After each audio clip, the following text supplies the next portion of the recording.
Hey everybody, Sean McInnes here at PAX Prime 2010 alongside James Clarendon, who's here to tell us all about Star Wars The Force Unleashed 2 for the Nintendo Wii. James, we're actually about to take a look at the multiplayer component, right? Sure. Yes, this is exclusive to the Wii. It's a 4-player Smash Brothers Brawl-style gameplay, and I think these guys are going to go off to Jabba's sail barge here.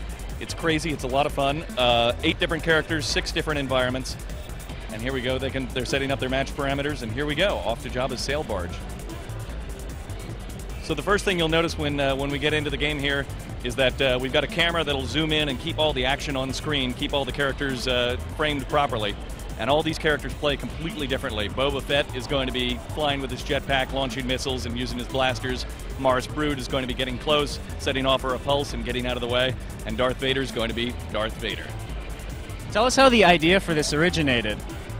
When we first started talking with LucasArts, they asked us for some multiplayer component ideas, and one of my favorite games out there was a game called The Outfoxies. It was an old arcade game that not many people know about from Namco from the early 90s, and it was the inspiration for Smash Brothers and Brawl. So in that game, it was these huge environments that were interactive, that were always changing, and characters that were all orthogonal to each other. They all played very differently. If you'll notice here, you'll see some T-16 Skyhoppers flying by in the background that are going to be shooting out these skiffs that everybody's jumping onto. So this is one of the instances where we've got the environment altering during the course of the fight. One of my favorite levels is the Mustafar level, which starts off inside of an industrial complex, and after a couple of minutes, the lava starts to rise inside of it, destroying everything. So it drives the entire level up, so the whole thing gets transformed as the players are avoiding the lava and duking it out. It's a lot of fun. How much does the experience change depending on the type of character that you choose?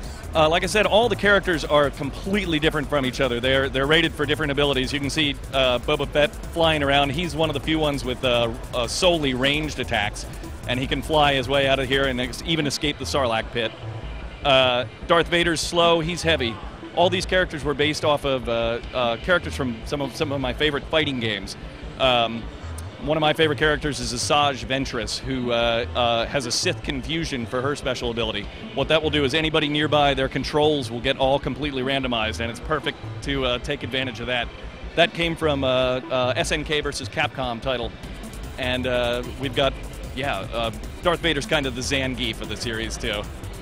So you mentioned randomized controls there. Let's talk about how the controls work in general. This being a Wii game, obviously, the natural question is, what sort of motion control do you have? Sure. Well, we've learned a lot after Ghostbusters Mushroom Men on how to best use motion control where it's most applicable.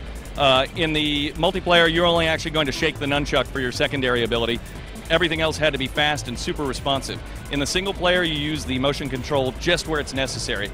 We have a really interesting and unique combo mechanic whereby your combo rank will determine what special ability you'll use when you slam it down. So it's really sort of something that you're really deciding to do. It's not a waggle fest.